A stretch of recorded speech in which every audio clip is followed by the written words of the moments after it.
digte. Det er nu. Vi har arbejdet et helt år på den her revy. Er du klar? Jeg er så klar. Jeg glæder mig virkelig helt vildt meget. Jeg håber, der er kommet mange. Det er jo 20 års jubilæum. Jeg tror, der er kommet mange. Kom, lad os gå ind. Ja.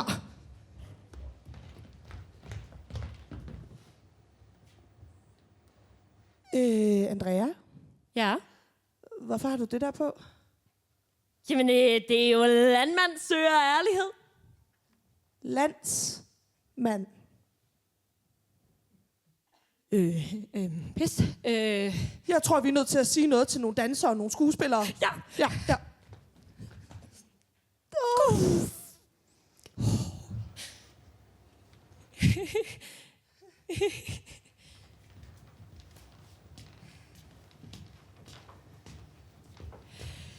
Velkommen til Kasernerevyen 2026. Landsmand søger kærlighed. Og digte, det er altså ærlighed. Nej. Jeg svæver, det er ærlighed. Pis. Velkommen!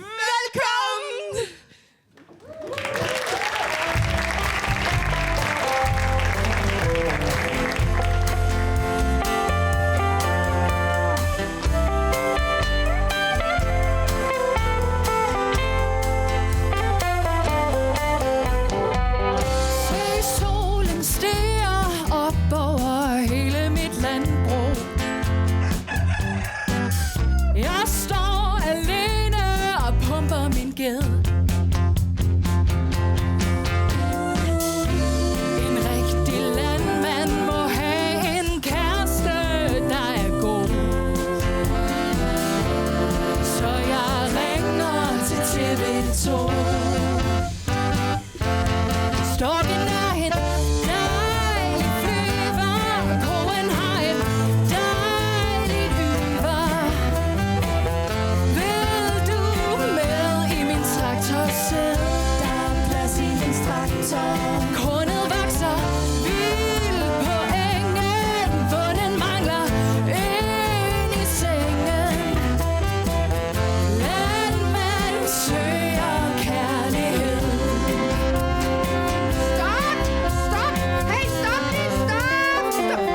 Stop, blev der sagt. Utroligt, mand. Signe, hvad er du gang i? Hvorfor er du klædt åndssvagt ud som en eller anden ensom, slatten landmand? Altså, jeg synger bare om det, der står i programmet. Landmand søger kærlighed, og det er mig. Nej, Signe, prøv lige at læse igen. Landsmand søger ærlighed. Ikke landmand søger kærlighed. Det er to forskellige ting. Det er ikke det samme. Jeg troede bare, det var landmand søger kærlighed. Ja. Det var også sådan, jeg havde forstået det. Ej, for helvede, Henrik! Ej! Venner, hvor svært kan det være? Det er altså en landsmand, der søger ærlighed. Altså, Henrik, hvad er det der? Det er min ko. Men hvad så, hvis man virkelig har brug for noget kærlighed? Signe, jeg er faktisk ligeglad med, hvad du har brug for, og hvad du ikke har brug for. Lige nu, der sidder der 100 publikummer, som har betalt 97 kroner for at se den her forestilling. Så gider de da ikke at sidde og høre på dig, hvad en eller anden landmand, der synger om hans kærlighedsliv, der alligevel er dømt til at mislykkes. Vel? Det er bare lidt ærgerligt, for jeg kan se, der er virkelig mange singler. Hvordan kan du lige se herude. det? Og det, jeg kan se, der er der, og der sidder i hvert fald også en. Det kan jeg da godt se. Gider I lige? Altså, vi har brugt et helt år på den her revy, så nytter det ikke, at de står og skændes på scenen. Men hun har misforstået hele Det er bare lidt ærgerligt, at jeg ikke kan finde en kæreste fra et publikum. Revyen har 20 års jubilæum. Nu tager jeg lige sammen. Og ved I hvad? Så stikker vi lige en hvid pil efter alt det der med landsmænd og landmænd og hvad ved jeg. Okay. Fordi ved I hvad? Lige nu, der er der kun én ting, der betyder noget. Og det er, at vi står her sammen. Og vi har lavet en banger af en revy. Og prøv at se alle de her mennesker. Alle har savnet Kasernerevyen. Og det er nu, det sker. Det er nu. Det er nu, Vi er tilbage. Vi er tilbage.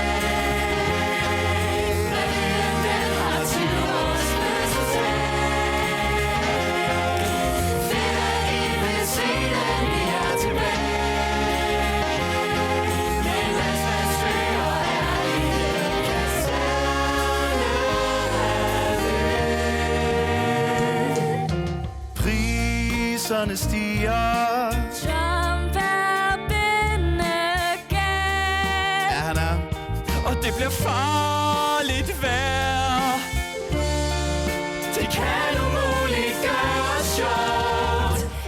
men vi giver det et skud. Vi er tilbage.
Hej.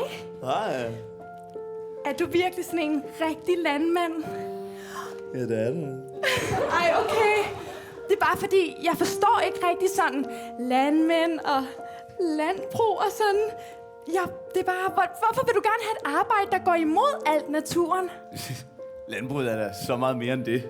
Nå, ej, vil du så ikke fortælle mig, hvordan det er at være landmand? Jo, det vil jeg da gerne. Ja, for der er mange, der tror, at det er lutter lavkage at være landmand, men det er hårdt arbejde. Jamen, det var også det, jeg tænkte på. Ja, fordi det der måske idealiserede billede, som du har af landbruget, min kære, ikke? Ja, det passer slet ikke. Nej, fordi vi skal stå tidligt op for at malke køerne og pløje marken, ikke? Sørg for, at mælken kommer ud til tiden, hvis I forstår. Ja, fordi vi bliver også målt og vejet i hoved og røv. Regeringen, de sætter krav til landbruget nu, fordi vores klimaaftryk er blevet et problem. Altså alt det der med den grønne trepart og sådan noget, ikke? Og så er det da klart, at man får lidt dårlig omtale. Men det er jo fordi, de ikke forstår, at vi har at gøre med dyr, der skal malkes, slagtes og sørges for. Vi kæler ikke for dem. Nej, vi arbejder med dem. Ja. Er I med? Og så forstår jeg egentlig heller ikke alt det der nye mælk, der ikke er mælk. Altså det der Københavner, havre, soja, mælkepis, som de kalder mælk, men ikke er det. Altså så køb da for helvede noget komælk! Ligesom i de gamle dage. Støtter du også din landmand? Og kør økologisk. Så bidrager du også til den gode landbrugsproduktion, ikke?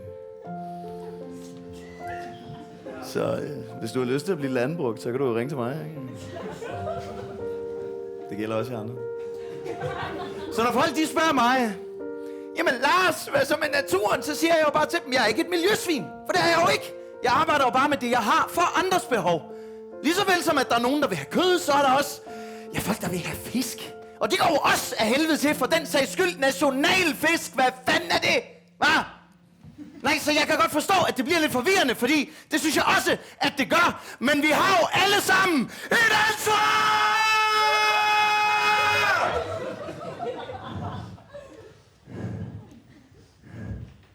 Ja.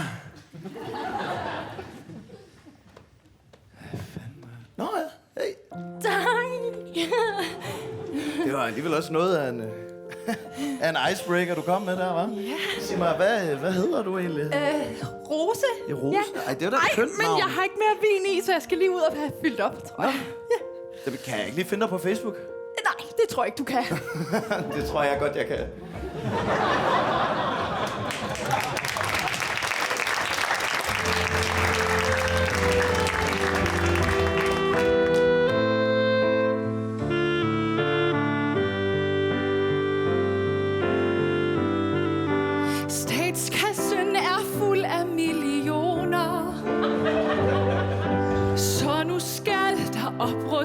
for mange kroner. En dag får vi nok flere bastioner. Men lige nu, der bøvler vi nu lidt med droner. Alle de droner dækker hele himlen ligesom sne. Alle de droner, vi aner ikke, hvad vi skal gøre ved det. Danmark er så fuld af specialister. Men hvad gør vi med droner fra nogle kommunister? Ja, hvad gør vi der egentlig? Vi lukker vores luftrum for turister. Ja, nej. Nej, det fungerer ikke. Så får vi i det mindste glade klimaaktivister. Ja. Uha da. Alle de droner dækker vores luftrum ligesom sne. Alle de droner, vi aner ikke, hvad vi skal gøre ved det. Ja, så hvis du lige tager fat der, og sådan der. Ja, det er dig, der er manden, du skal føre. Sådan der, og sådan. Ja, sådan der. Så skal du huske at kigge ud på publikum. Og sådan der, ja. Og så den anden vej rundt, ja. Sådan. Og så den sidste gang vej rundt. Sådan. Hvorfor er der droner over uni? De flyver rundt og filmer folk for dramaturgi. De hacker vores planlægning på Doodle. For der står, der er kaserne her på kortet på Google. Alle de droner dækker hele himlen ligesom sne.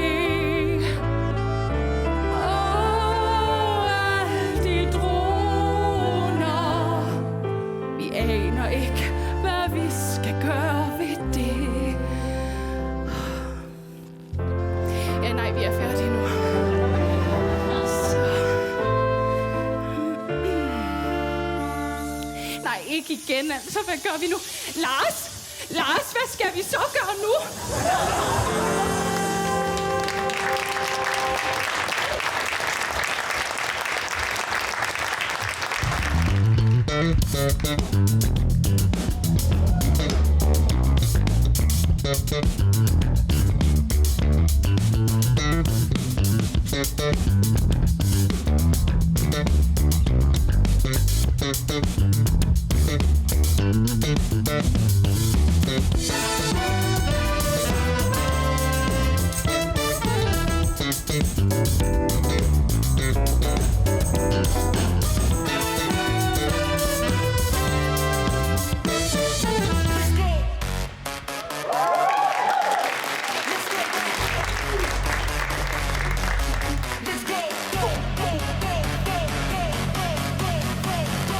Hey, Hej, hvad hedder du? hvad siger du? Nå, men altså, de kalder mig prinsen med den hvide bas. Altså fordi jeg spiller bas. Altså på en hvid bas. Prøv at se, jeg har en bas med. Okay, sødt, ja. Du ser sød ud. Hvad var det, du hed? Jeg hedder Askepot, eller det kalder mine venner mig. Jeg elsker nemlig Askepot. Lidt barnligt, I know. Jeg går lige over i baren og får en øl. Skal jeg ikke give en øl? Så kan vi lige finde et sted at snakke sammen i fred. Ej, det er virkelig sødt af dig, men jeg er faktisk på Tour de Fredagsbar med veninderne, så jeg tror snart, at vi skal videre. Gud, nej, var det klokken? Ej, så bliver det svært nødt til at gå nu, men det var hyggeligt at møde dig. Hej, hej. Vent, hvor skal du hen? Jeg fik slet ikke spurgt dig, hvad du studerer. His!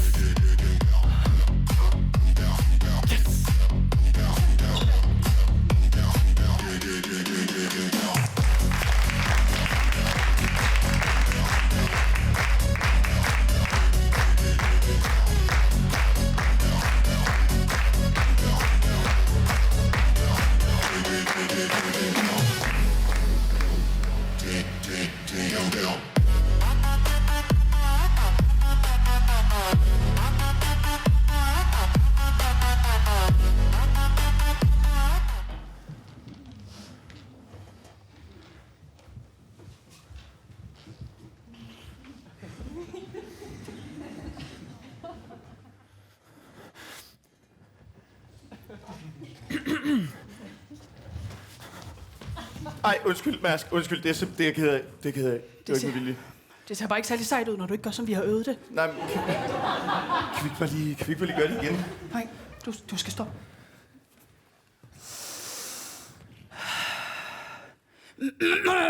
Nå, Novo. Du undrer dig sikkert over, hvorfor vi har indkaldt dig til det her lille møde. Ja, vi har desværre besluttet, at du ikke længere kan være en del af klubben. Jamen, jeg kan gøre det bedre. Det lover jeg.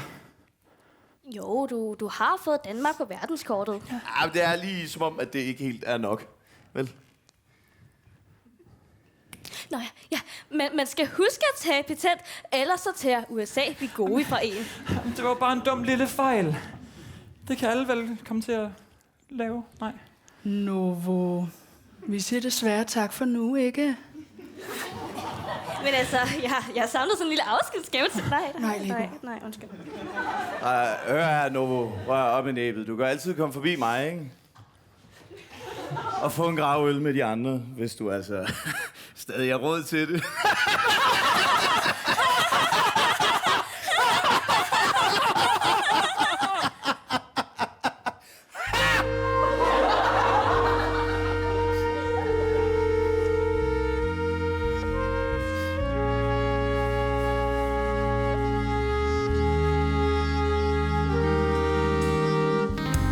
Normalt er det os, der skaber job. Normalt er det os, der får væksten i top. Men nu sidder vi i Novo, og we go, vi bliver ikke solgt. Så nu er det os, der skal fyre en masse folk. Aktien falder, og væksten udebliver. De 1000 aktionærer ser på os og siger, I sagde det skulle gå.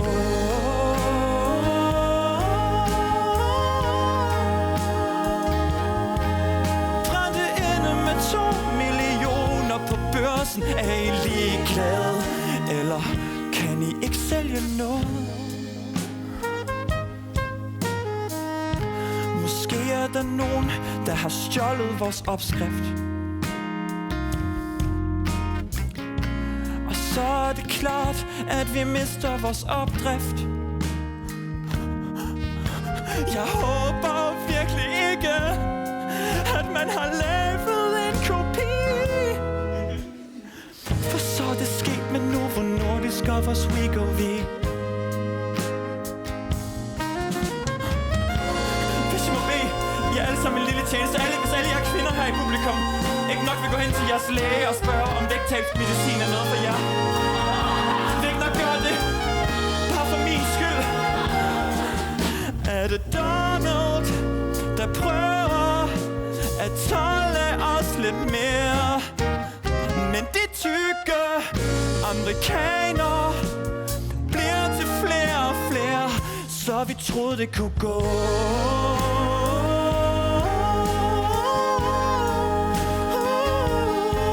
Brændte inde med 2 millioner tabletter, så kom nu.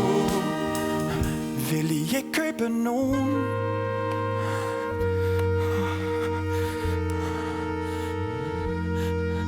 Brændte inde med 2 millioner tabletter, så kom nu. Vil I ikke købe nogen?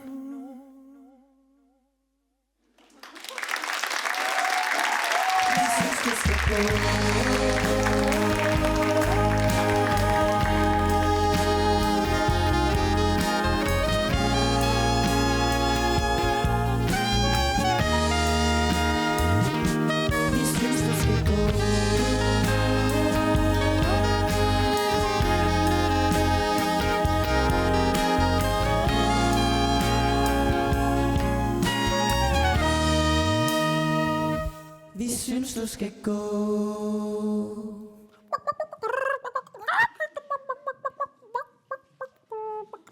Hvad har Bylle? Din klamme kylling, hvad så du laver? Jeg er i gang med min skalliste. Og det skal du ikke så lærligt nu. Det gider jeg ikke se på. Hold din kæft, der kommer helt ny. Goddag, du må være Kylde. Den nye æglægger her på gården. Ja, det er mig, der er Kylde. Goddag. Jeg er Ægga. Jeg er æggelederen her på gården. Det der, det er Pylle, hun er vores udviklingschef. Hej, godt at møde dig. Vi har så glædet os til at se dig. Jamen, jeg er super klar til at give den en skal. Ja, jeg har mit diploma med. Det stod der i e-mail, jeg skulle have. Ja, det var mig, der sendte den. Ja, I unge høner ved lige, hvordan økonomien rækker til gå ud og fejle livet. Her i Bixen, der tager vi os kun af æglægning. Så det eneste af dine fancy fag, du får brug for, det er presseteknik. Ja, men jeg er også rigtig god til mine ferier, ja. Og jeg kan også godt min æggeanalyse, statistik og økonomi. Ja, jeg fik 12 i alle fagene. Så jeg er super klar til at hjælpe med på ægudviklingen. Fantastisk! Jamen, så har vi to en hel del at snakke om. Vi mangler lige et lidt bedre bevægelsesrum, samt en god kantine. Ja, kornudvalget, de er ved at revidere menukortet, så måske vi faktisk lige... Det er kun hende i HR, der kan revidere det kort, og det ved du også godt. Ja. HR. Ja, HR, ja. Ja, så hønseressourcer. Ja, hvis det ikke kan hjælpe dig, så kan du altid prøve fagforeningen AG og RUG. Ja, altså æg og ru. Ja, og hvis de så heller ikke kan hjælpe dig, så kan du altid... Ja, prøve vores tillidsrepræsentant. Burhanegi. Ja, det er ham, der sørger for, at vi stempler ind til tiden hver morgen. Og så er der også ham, der vækker os, der kan sove lidt længe om morgenen. Færdig. Ja, fordi det er vigtigt at stemple ind og ud af dig. Samt, at alle æg bliver lagt inden for læggetiden. Ellers så går der bare kluk i systemet, det kan vi da. Kluk! Ja, det er et af udviklingsteamets store mærkesager. Og hvorfor skal vi have de her faste læggetider? Hvad nu hvis man ligger bedst om aftenen? Æg lagt uden for læggetiden, det er uertusset æg. Og de tæller ikke med i kvoten. Vi har simpelthen ikke råd til at betale for dem, nej. Så alle æg, du skulle komme til at ligge før klokken 08.00 skal afleveres i HR, og der skal udfyldes en æg 42B. Ja, modtaget. Ingen æg uden for læggetid. Hvor skal jeg så lægge mine æg? Jo, det foregår herovre bag dig. Ja. Det her, det er ægkontrollen. Her indleveres dine æg i første omgang, så bliver de stemplet og signeret og registreret. Og først når de har været igennem hele processen, vil de tælle med i din ugentlige kvote. Du skal lægge minimum 6 æg om ugen. Ja, det er jo meget systematisk. Og det er meget... Ja. Og hvis du har svært ved at tage afsked med dine æg, så kan du altid prøve at tilmelde dig Hønemorforeningen. Det er dem, der står helt dernede. Kan du se dem? Ja. De afholder halvårlige sovekurser i at afvende sig sit skruk. Tag afsked med sit æg. Ej, jeg forveksler med! Rumøderforeningen. Det er dem derovre. Det er de unge høner, der er blevet udvalgt til at udro de mest lovende æg. Det kunne være sådan en som dig, for eksempel. Ja, du har alderen. Alt du skal gøre er bare udfylde nogle papirer og nogle formularer her iblandt en fortrolighedserklæring og en GDPR. Så skulle det være godkendt en gang til næste halvår. Jamen, hvad hvis jeg nu bare gerne vil lægge nogle æg? Nå, så har du chancen for at blive månedens æglægger. Ja, den titel går til den høne, der lægger flest æg i måneden. Det er mig lige nu, ja. Men du skal passe på, fordi hønen, der er dårligst til at opretholde kvoten, ender som månedens tartelæg.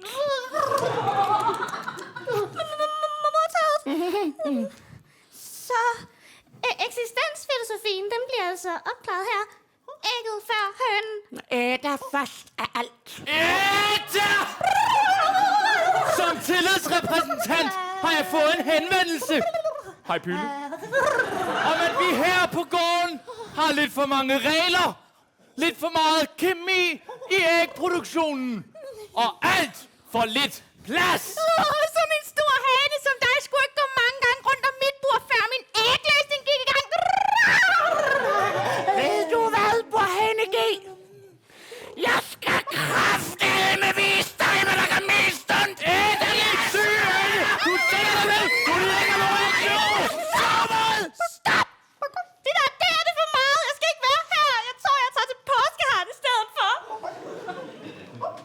fanden er der galt med hende? Vi var lige ved at blive enige. Ja.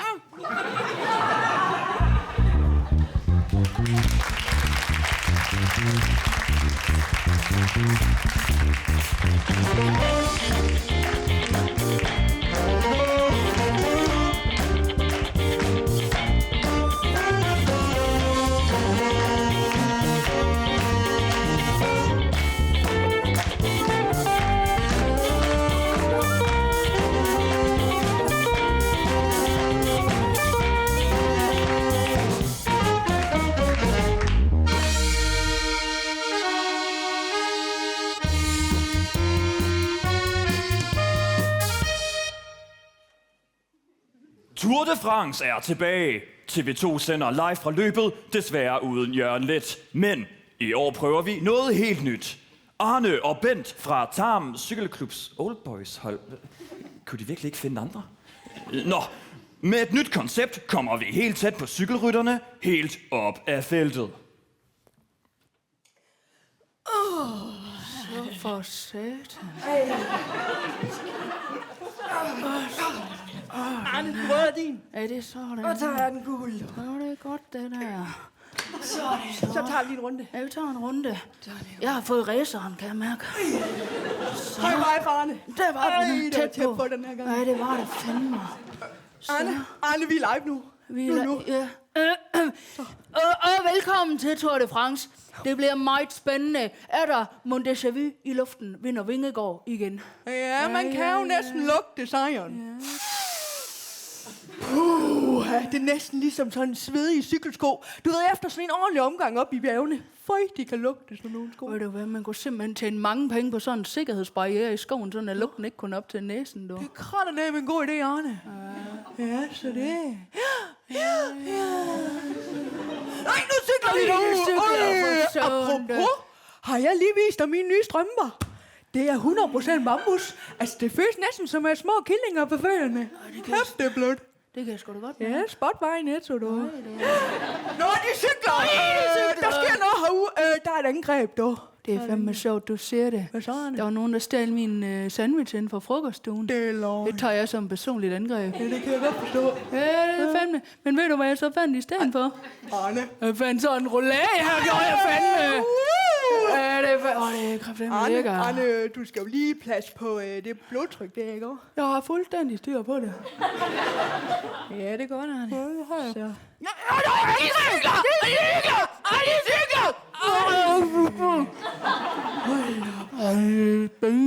Nu samler vi op på bjergtoppen. Hvem er det, der kommer der? Det er Jonas. Han skifter gear. Det er det klassiske Vingegaard-træk. Altså, Det kan også stemme godt. kun hvis Trine giver ham lov. Ja, Trine, hun er kraftet med en kæ. Det gav jeg aldrig konen lov til derhjemme til at bestemme. Kan jeg godt sige dig. Altså, hvis du skal være helt ærlig, ikke op, Bent? Er det så dig, der bestemmer derhjemme? Hold kæft, det går hurtigt nu derude. Apropos hurtigt, Arne. Apropos, har du nogensinde lagt mærke til snegle, når de sådan render rundt med fart på? Altså, de ser helt beslutsomme ud, når de sådan... Fandme sjovt, du ser det. Jeg havde en kælesnegl, dengang jeg var dreng. Ja, den hed Ulla. Ulla. Jeg kom sgu til at træde på Ulla. Trådte du på Ulla, Arne? Jeg tror på Ulla. Kraftedeme uheldigt. Men det er Ulla! Nej, og se, det er lige efter fuld af bogager. Der er Vingegaard jo. Nej, altså, det er helt... Og hvem kommer ned i store fægt? Hvad? Det er sgu da Mads P! Nej! Kan der ikke gå en cykelsko på? Det kan da ikke være sikkert i sådan en løb.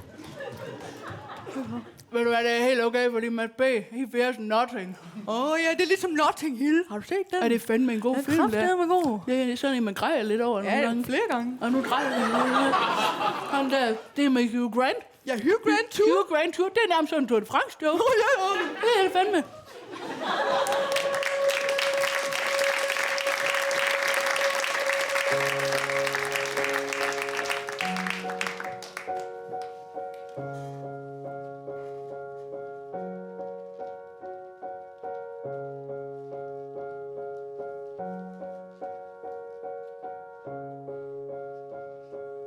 Gode sko, hvor du kan stå fast.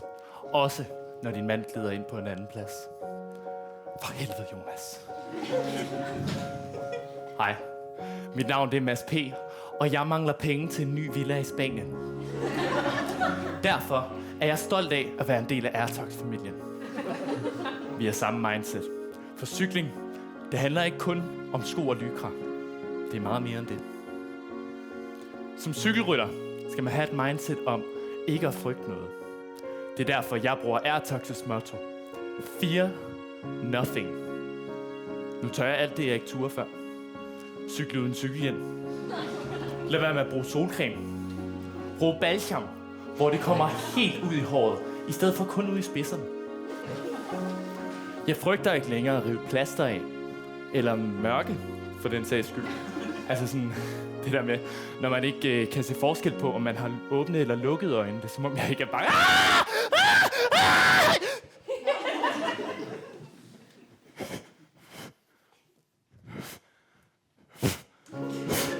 Men altså, jeg er heller ikke bange for højder. Eller for edderkopper. Og nu tør jeg også at kigge min kæreste i øjnene og sige til hende, at det er hende, der har tisset på toiletbrættet. For jeg lever på kanten. Det er det, jeg er bedst til. Det er det, man gør, når man cykler stærkt. For når man har sagt B, må man også sige A. Eller, ja, det er også derfor, at jeg altid putter sødmælk i min kaffe, selvom jeg er laktoseintolerant. Det er rigtigt nok. Nu tænker jeg sikkert, Mads, hvad skal en cykelrytter egentlig med sikkerhedssko? Og ærligt talt, jeg har ingen idé. Men de er vilde.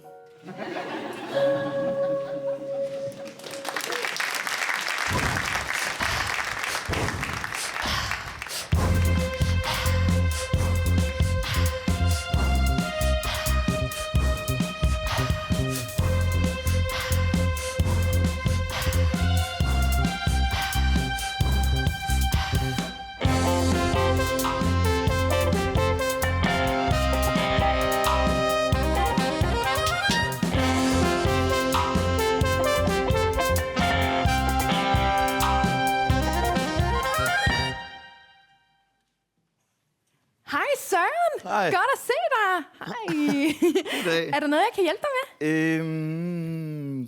Ja, gider du at lave noget kaffe? Det kaffe? Er super fedt. Den har jeg, Søren. Tak.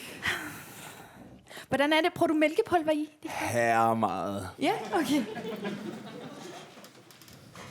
Jeg gider ikke være her. Jeg gider heller ikke være her. Men mor siger åbenbart, at vi har et eller andet problem. Okay, men hvorfor har du det der på? Det er mig, der har det på om onsdagen. Ja, men det er torsdag i dag. Det er mig, der har det på om torsdagen. Ej, hvor er det dumt. Jeg henter kaffe. Ej, hvor lækkert. Hej. Er det her, der er støttegruppe for sarkasme? Nej, ved du hvad, det er faktisk sjovt. Hvis du bare lige sådan går ned, vejen derned, og så lige ind til venstre, så kommer du lige til det. Ja, jo, tak. Så, Søren, der var kaffe til dig. Mange tak. Og hvor er det nu, du sidder inde, Søren? Så jeg siden af dig. sidder, hvor jeg plejer, Lykke, det gør jeg. Så jeg sidder her, så. Ja, du gør så. Og det blev nej.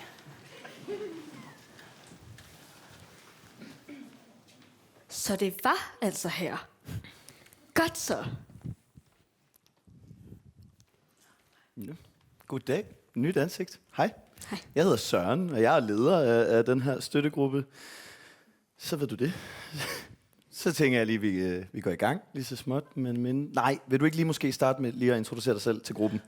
Jo, ja. Hej, mit navn det er Marie, og jeg er leder af Overdreven Sarkasme. Nej, det siger du ikke. Jo, jeg er simpelthen kommet til det punkt, hvor jeg er nødt til at indrømme det over for mig selv. Ej, er det rigtigt?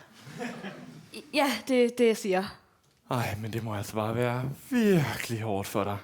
Jamen, det er det faktisk også. Altså, min kæreste er gået fra mig på grund af det, og min arbejdsplads, de mener, at jeg skader arbejdsmiljøet for meget. Det er altså virkelig dejligt, at du vil sidde her og dele det der med os. Det er det. Og jeg er helt sikker på, at vi alle sammen glæder os helt vildt meget til at høre resten af netop din historie. Ja. Tak, Søren. Det var altså lidt... Var det sarkastisk?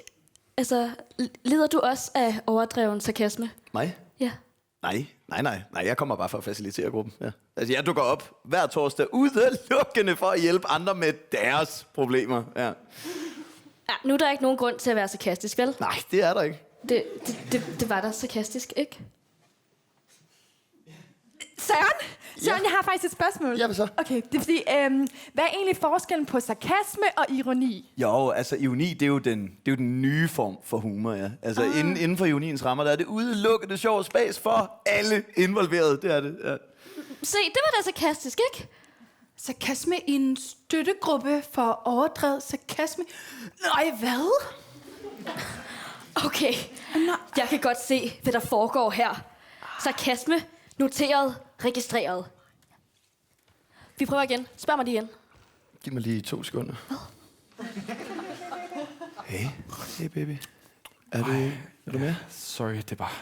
Lykke, hun er fucking kedelig. Ja, det er hun. Siger han? Ja, han siger ikke noget vigtigt. Ja. Men Marie skal lige til at introducere sig selv igen. Ja. Er du med os? Ja. Det bliver virkelig spændende. Det bliver virkelig spændende. Det er nemlig rigtigt. Så, ja. Gå lidt dit. Jo, tak. Hej, mit navn det er Marie, og jeg lider af overdreven sarkasme.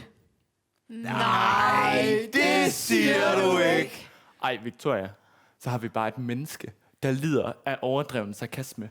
I en gruppe for mennesker, der lider af overdreven sarkasme. Altså, hvem havde troet det? Ej, jeg må altså indrømme, jeg har altså lidt svært ved at kunne gennemskue, hvornår vi er sarkastiske eller ej. Altså, er der ikke kodeord et eller andet til det, når vi er sarkastiske? Altså, ligesom man for eksempel ikke ryger til et rygestopkursus. Nej, der må jeg sige, der ved jeg faktisk virkelig ikke, hvad det er, du taler om. Der er da ingen her, der er sarkastiske. Det er der altså, og det er ret svært at skelne imellem. Altså, sarkastiske? Os? Nej! Okay, hvis det skal være på den måde, så går jeg. Marie. Vi er jo samlet her, fordi vi alle sammen har et seriøst problem. Også Lykke. Okay. Lykke har andre problemer. Hvad siger han? Han siger ikke noget vigtigt, Lykke. Bare sæt dig ned. Ja. Prøv at, vi er jo nødt til at være der for hinanden. Ikke? Så vil du ikke lige sætte dig ned igen? Jo. Fedt. Mega fedt. Prøv at... Du slår mig altså også som et virkelig fornuftigt menneske, og jeg ved, at vi alle sammen er helt vildt glade for, at du er her. Var det sarkastisk ment? Nej, det gider jeg ikke det her. Nu går jeg. Ej, venner, nu gjorde vi det igen. Nej. Jo, det gjorde vi.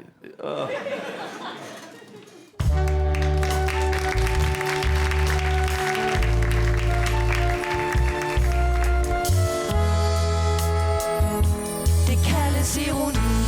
Det er den nye form for humor, hvor intet er alvor ironi. Det er den sirlige ting, du ikke mener. Det kaldes ironi. Det er en crazy form for humor, hvor alle er sårbar ironi. Det kan blive en modedille, hvis ikke jeg forstår det ironi.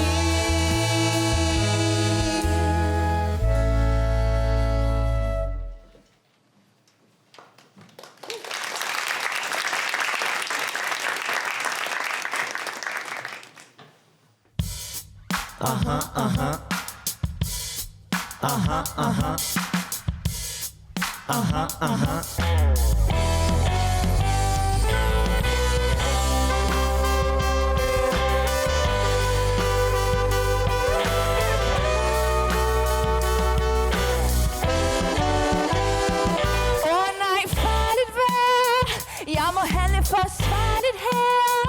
Jeg prepper helt i top og lader FM-radioen op. Jeg vil have ro i maven, så jeg lægger drik i her.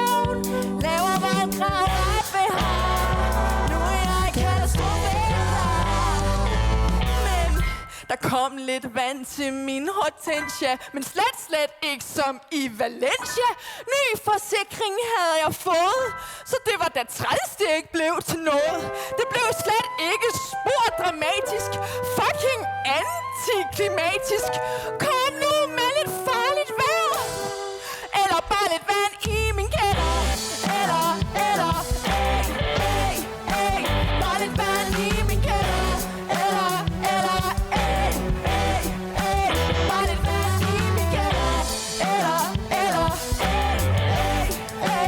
bare lidt vand i min kælder. Eller,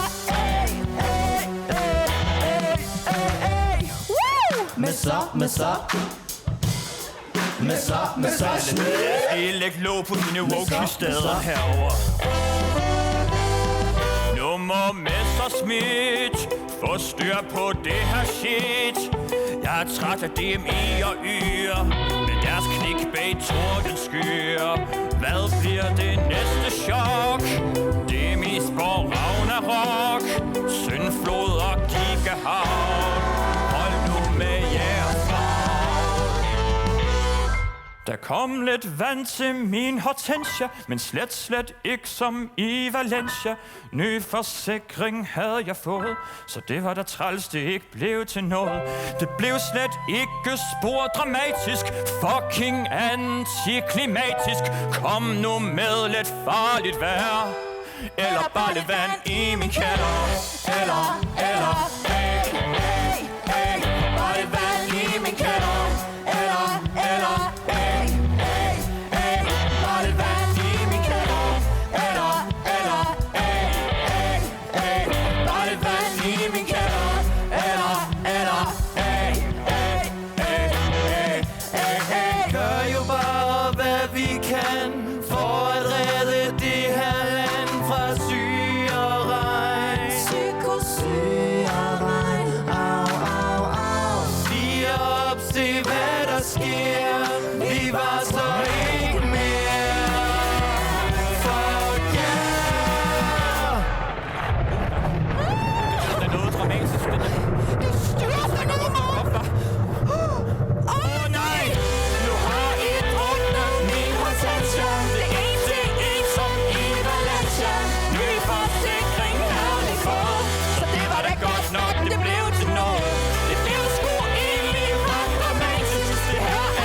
en masse vand i min kælder. Eller, en masse vand i min kælder. Eller, en masse vand i min kælder. Eller, en masse vand i min kælder. Eller,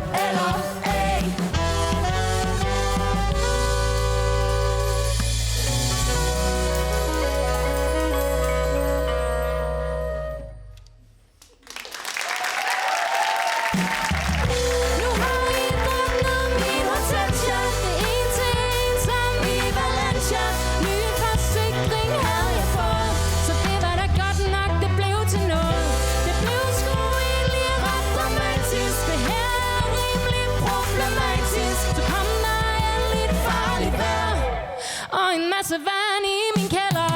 Eller, en masse vand i min kælder. Eller, en masse vand i min kælder. Eller, en masse vand i min kælder. Eller,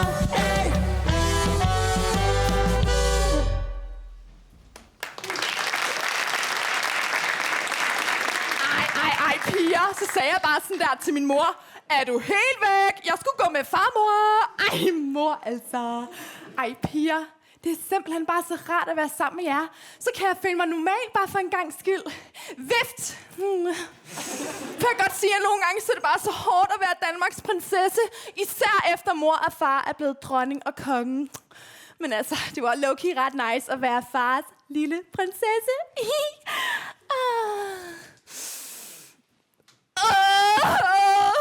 Jeg keder mig bare så psyko meget herhjemme. Der er seriøst nada at lave. Sådan der Christian, han er lige startet i værnepligt i freaking Slagelse. I could never. Og tvillingerne, det magter jeg seriøst ikke. Og Josefine, hun skal snart starte på efterskole, og mor og far, de har travlt med at være royale. Så jeg er bare helt alene hjemme. Jeg har også bare verdens mest værste 18-års fødselsdagsfest. Jeg skulle til Aarhus. Hvem fuck gider at tage til Aarhus? Det er sådan der wannabe København totalt. Så skulle jeg hen til deres dumme rådhus og holde sådan der en tale. Og så i gave, der får jeg den her bog med en masse hilsner fra folk, jeg ikke kender. Der skulle der ingen, der gider at få det i fødselsdagsgave, vel? Ej, men jeg mødte faktisk deres borgmester, I ved, Anders. Ej, han er totalt griner på TikTok. Har I set det? Ej, så sjov. Ej, det var også bare... Altså, over i København, da de farvede mig der, ikke også? Så skulle jeg seriøst i teateret. Det er jo helt væk. Så skulle jeg seriøst sidde der og smile og vinke. Altså, hvem fuck tror jeg er? Min farmor? Nej. Og sådan der skulle der ingen unge mennesker, der gider at gå i teater. Am I right? Nej. Det er seriøst også bare så unfair, fordi til Christians 18-års fest, der kom Benjamin Hav og spillede. Og det var sgu da mega nice. Hvorfor fik jeg ikke det? Sådan, hvis det var op til mig, ikke også, så ville jeg godt have fået sådan en helt almindelig 18-årsgave. I ved bare et eller andet småt. Hvad kunne det være? En rejse, eller en bil, for eksempel. Altså noget, hvor det bare er tanken, der tæller. Ja. Ej, så fint. Ej, jeg ville da ønske, at jeg kunne have fået sådan en helt almindelig 18-års fest. I ved, sådan en med body tequila. Og med taktisk opkast. Og så vil jeg møde sådan en helt almindelig fyr, der er chef eller et eller andet småt. Og så vil han kunne lide mig for den, jeg er, og ikke fordi jeg er prinsesse Isabelle. Det er jo det, jeg snakker om. Jeg bliver aflyttet hele tiden. Jeg har jo slet ikke noget privatliv. Nogle gange så vil jeg bare ønske, at jeg kunne være normal. Så er der ikke nogen, der aflytter mig, eller nogen, der har forventninger til mig. Så vil jeg kunne bolle ham i går og høre Pony på repeat, uden at nogen skulle blande sig i det. Ja. Ej, det kunne også have været fedt, hvis Suspekt havde spillet til min fest. Kan I huske dem på Smukfest? De var så gode. Ej, prosit. Ej, er du stadig syg efter det? Ej, men I må da low-key indrømme, det var ret fedt, vi kunne komme med om backstage, fordi det har jo sin fordel at være prinsesse, Isabella. Vift.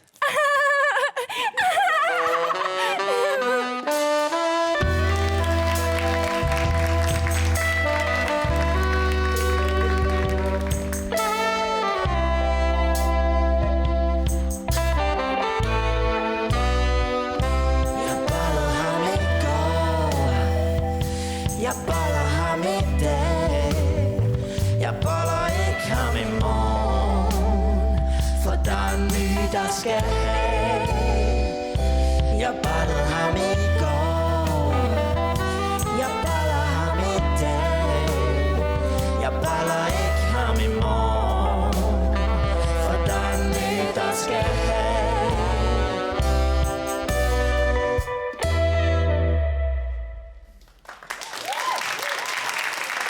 Ja, venner, vi skal være klar på sæt. Fabian, stiller lige klar, ikke? Du skal være her i midten. Kasper ude i siden. Lars, du er også ude i siden. Kamera 1, kører. Mikrofon. Ja. Monique, er du klar? Det var godt. Bachelorette, den sidste rose. Velkommen til Bachelorette. Hvor vi i sidste uge så, at Line, hun havde valget mellem de her dejlige fyre. Vi har Lars, og vi har Fabian, og vi har Kasper. Line, er du spændt? Meget. Også nervøs. Det er jo 3 rigtig gode fyre, som jeg sagtens kunne se mig selv med. Og så er de jo også rigtig søde. Så det bliver svært at vælge. Ja, men det er jo desværre sådan, programmet er. Nå, jamen altså lad os lige høre, hvordan de søde fyre, de har det. Hvis vi nu lige starter herovre ved Fabian. Ja, lad os da gøre det endelig. Ja, hvordan er din mavefornemmelse? Ej, ved du hvad? Ja. Hvis jeg skal være helt ærlig, så er den en lille smule presset. Ja. Men jeg kan bare mærke, at det er de vildeste vibes mellem mig og Line. Så det bliver nok mig, hun vælger, ikke baby? Taber. Der er god stemning. Okay, vi går over til Lars. Ja. Lars, Hvad med dig? Altså, hvordan er din mavefornemmelse? Det rumler. Det gør det. Det rumler, ja. Jeg kan ikke benægte, at Line hun er en sød pige med nogle dejlige kvaliteter. Jeg tror, hun ville passe skide godt ind på gården hos mig og køerne. Så jeg kan ikke tage fra hende, at hun har nogle fantastiske arme, der ligner, de kan tage hårdt fast, hvis du forstår sådan en lille en. Eller en stor en, den er stor lang. Stor lang en. Okay, Lars. Vi går videre til Kasper. Kasper, hvad håber du på, at der vil kunne ske? Ja, altså det ville jo være virkelig dejligt, hvis Line hun valgte mig. Altså hun er virkelig sød og kærlig, og hun har en virkelig dejlig personlighed. Altså jeg tror virkelig, vi kunne have det sjovt efter programmet det var slut. Altså, jeg stopper dig der, fordi så kan vi lige gemme lidt til senere. Okay, jamen altså vi er jo kommet der til programmet, hvor at nu skal I hver især fortælle, hvorfor det er, Line hun skal vælge jer og give den sidste rose til jer. Jamen Lars, vil du ikke have lov at starte? Jo, det vil jeg gerne. Ja.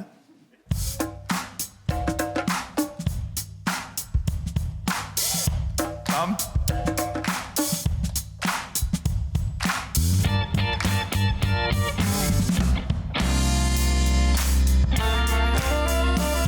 Jeg ville bare lige sige, at jeg synes, du er lækker.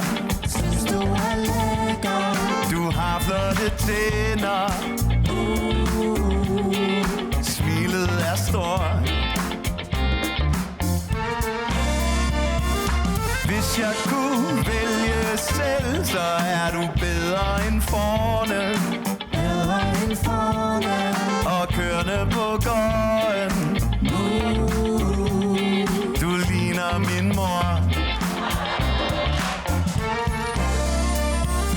Kørkage, det skal jeg have. Hvis du vil have et stykke, så skal du da bare tage. Ligner min mor, så jeg vil kalde dig Dorte. Hun er sgu køn og bliver flottere med årene. Jeg tænker bare, skal vi kysse lidt, du og jeg? Løbe langs en mælkevej, you decide. Er vi kæreste, gud jeg? Hvis du giver mig et trist liv, det bliver uden dig. Goodbye. Folk holder fest for dig, bare fordi du er the one. Vi danser, fortryder, at vi ikke er Leon. Det står ind i hjertet, selvom festen er om. Så her med din kærlighed i hånd. Baby, vi kører traktor. Og hør musik, der giver dig sjæl på. Mor, hun bliver sur, hvis du ikke kommer tæt på. Vi er de eneste, vi bliver de sidste. Baby, baby, jeg kan lide det.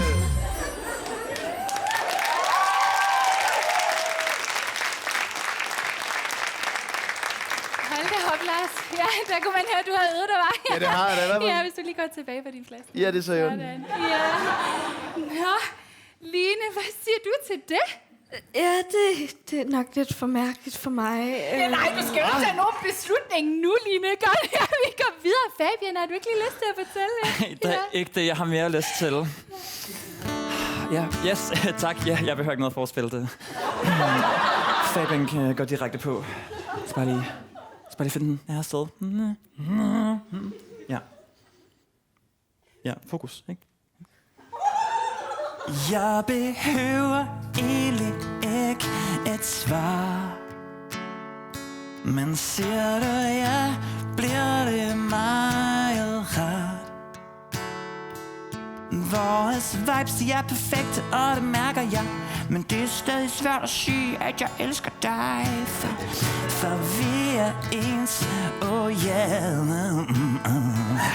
Og hvis rosen nu går til mig, så vil jeg altid gerne love dig, at hvis noget skulle ske med os begge to, så vil jeg altid love dig at være tro, indtil jeg får en ny. Jeg elsker dig så meget, at det gør ondt. Det er lige så sikkert, som jorden er flad. For alt det her, du ser, det er performe. For jeg elsker dig ikke. Og nu går jeg min vej. Bye bye.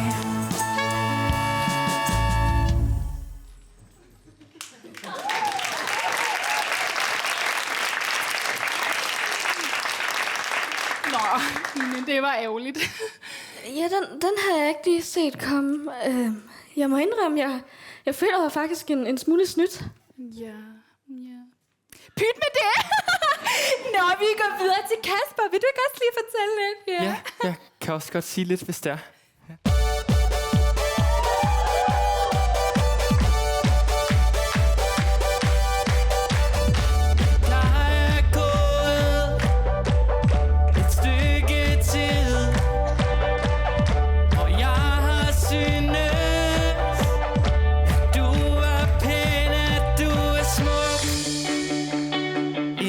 Specielt. Det er bare noget, jeg har sagt til mig selv. Sidste gang jeg så dig, havde vi det godt. Jeg kan huske, jeg sagde det nok. Jeg synes, du er dejlig. Jeg synes, du er dejlig. Jeg synes, du er dejlig. Jeg synes, du er dejlig. Der er mere gerne vil sige, men det får vi jo hele livet til at sige. Intet specielt i en lille rosebar, kun til mig selv. Første gang jeg så dig, var jeg in love. Jeg kan huske, jeg sagde det nok. Jeg synes, du er dejlig. Jeg synes, du er dejlig. Jeg synes, du er dejlig. Jeg synes, du er dejlig. Jeg synes, du er dejlig. Jeg synes, du er dejlig. Jeg synes, du er dejlig. Jeg synes, du er dejlig. Jeg synes, du er dejlig. Jeg synes, du er dejlig. Jeg synes, du er dejlig. Jeg synes, du er dejlig.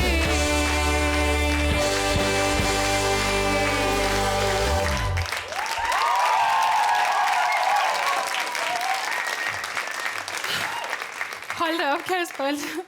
Sikke nogle fine ting, hvis min mand bare sagde sådan en brøkdel af det der derhjemme, ikke? Altså bare lige sådan en gang imellem. Ja, jeg skulle da godt sige sådan noget til dig, hvis der er. Lars, nu er vi ikke... Ja, nu er vi kommet dertil. Line, nu skal du vælge, hvem der skal have den sidste rose. Ja.